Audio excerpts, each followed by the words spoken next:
3 طرق هتخلصك من ديونك بسرعه، وواحده بس هي اللي هتنفعك. ولو بدات غلط هتفضل تسدد سنين من غير ما تحس انك بتتقدم. وفي الاخر هقولك شويه قواعد اساسيه لو فوتها ولا طريقه فيهم هتجيب نتيجه. الطريقه الاولى معروفه باسم افالانش، الانهيار الجليدي. يعني تبدا بالدين اللي فايدته اعلى الاول. دي احسن طريقه بالارقام، خصوصا لو عندك دين كبير. هتوفر فلوس كتير مع الوقت، بس خلي بالك ممكن تقعد فتره وما تحسش انك بتتقدم.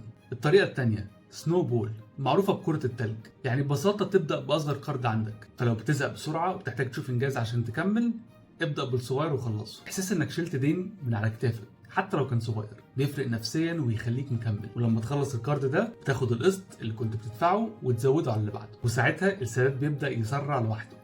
اما الطريقه الثالثه واللي انا بفضلها مع ناس كتير، انك تجمع بين الاثنين. تبدا بدين او 2 صغيرين عشان تحس انك بتتقدم، وبعدها تهاجم اعلى فايده وانت ثابت ومكمل. بس قبل اي طريقه في شويه حاجات اجباريه، ومن غيرهم ولا طريقه هتنفع. وقف اي ديون خالص، صرف يبقى على الاساسيات بس. حاول تمشي من غير الكريدت كارد فتره عشان الكاش بيوجع اكتر. اول ما المرتب ينزل طلع منه 10 او 15% وسدد بيهم فورا وكانهم مجوش. وحاول في الفتره دي تدور على اي دخل تاني اضافي حتى لو مؤقت. الخروج من الديون مش مثابره ذكاء، دي لعبه نفسيه. والطريقه الصح مش اللي شكلها احسن، الطريقه الصح هي اللي تخليك تكمل لحد ما تخلص. قول لي في الكومنت انت هتبدا بأنهي طريقه. وعشان تبني عقليه بتعمل فلوس، خلي دي مش اخر مره تشوفني.